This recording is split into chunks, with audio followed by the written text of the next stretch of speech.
Hello mga kabesdak! Akong i-share ninyo karon ang akong morning skincare routine. Routine pa ko no. Dili skincare pag may time ni. Kay naana tay mga baktin mga kabesdak. So first is kaning i-prep na ko ang lips. So kaning Laneige nga mask. So para at least kung mag lipstick na ta, ready na siya. So soft na siya o dili na siya gahi-gahi. So next is ato apong i-prep ang ato ang hair mga kabesdak. Kaya ato ang hair medyo kulot man no. Kulot gid ni ato ang hair. So by the way ako aning gipamove-an ako ang buhok mga kabesdak. Kay gikapoy kog sudlay, gikapoy kog blower and mag-winter na pod so may ning mubo ta og buhok dali ra siya dry. So mao ni siya. So mao din ni siya ang ako ang dagway mga kabesdak fresh from shower. So and the next is mao na ni gamit nato ang Dalba First Spray Serum. So Korean brand na siya mga kabesdak, mga chingo.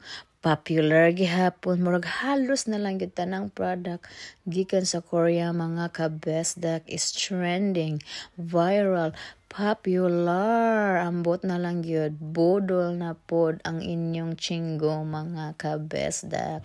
So anaon na siya tap gamay para ma-absorb sa skin ang mga nutrients and vitamins. Next is ang Turtur nga Milk Skin Toner. So mao ni siya mga kabesdak, Korean brand gihapon, viral gihapon, trending, popular and number 1.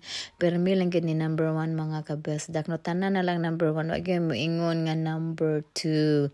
So mao gihapon mga kabesdak, tap para ma-absorb sa skin and ayaw kalimot sa liog para ma-even ang imuhang texture sa imuhang aping o sa imuhang liog mga kabesdak. And to seal all of the vitamins and minerals nga ato ang gibutang mga kabesdak, magbutang ta og sunscreen. Sunscreen from Skin 1004.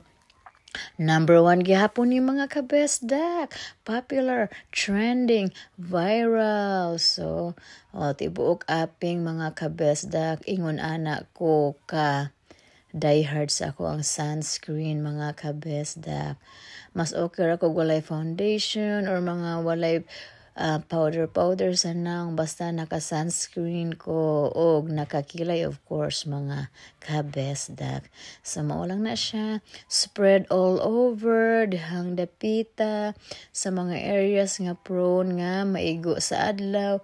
O dili gid nato kalimtan mga kabesdak, pilan ang atoang liog para dili lang ang naong gaputi.